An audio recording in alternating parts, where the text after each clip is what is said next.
Nocoj je v gostilni Marjanca potekal ustanovni zbor društva Demos na Kamniškem, ki so se ga udeležili akterji dogodkov pred 20 leti, ko so ustanavljali v Kamniku pravi Demos.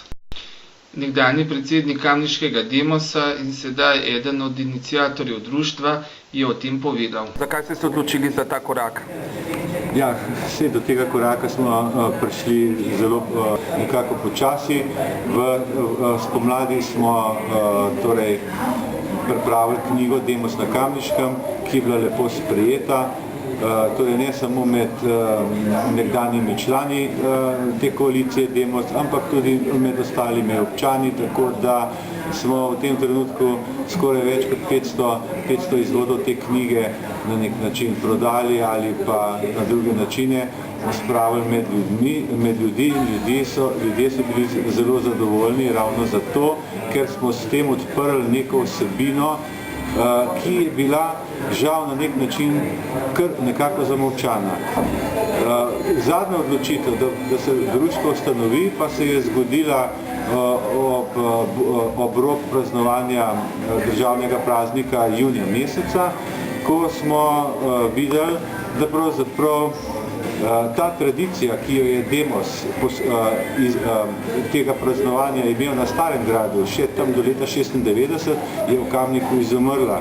In da državni praznik, s katerim pravzaprav želimo obeležiti enega največjih dogodkov v slovenski zgodovini, izgublja svoj pomen. Svoj pomen pa izgublja predvsem zato, ker ne v šoli, ne v javnem življenju, nikjer ni govora o teh tako temeljnih trenutkih slovenske zgodovine, oziroma še več, vedno bolj dobivamo občutek, da se ta del zgodovine na nek način sistemsko poskuša pomanjševati njegov pomen. Tako smo se mi odločili. Nevezano na nas so se tudi glavni akterji slovenske osamosvojitve odločili v Ljubljani, da se ustanovi veteransko združenje osamosvojiteljev, vendar mi smo se odločili, da ne čakamo na to, kaj bodo oni naredili v Ljubljani.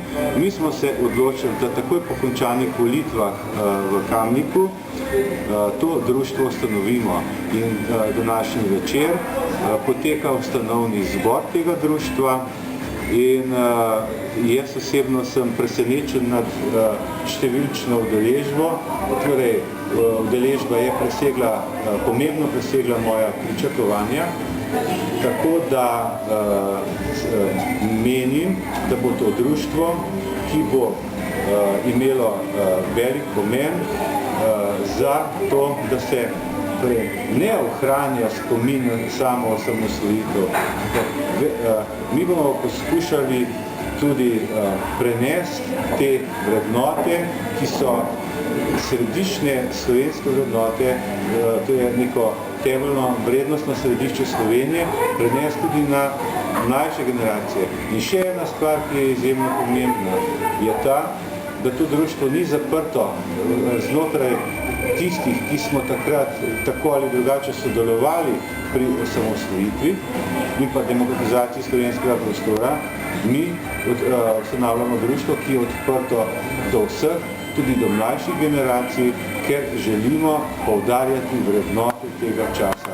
Tako da jaz upam, da že v naslednjem letu bomo imeli nekaj odmevnih prireditev. Med drugim se bomo ukvarjali tudi z založništvom, ker tudi na tem področju opažamo pomanjkanje arhivskih gradiv, pomanjkanje dokumentarnih gradiv in sploh pomanjkanje pisane besede na to temo.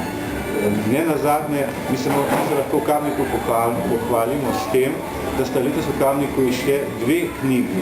Ena knjiga, ki je pomembna za lokalni nivo, to je knjiga Demos na Kamniškem, in pa knjiga, ki jo je izdal magister Matej Tonin, ki pa jo jaz celo priporočam srednješolcem, ker je pravzaprav noter napisano vse, kar mora vsak, ki zaključi srednjo šolo, vedeti o najnovejši slovenski zgodovini.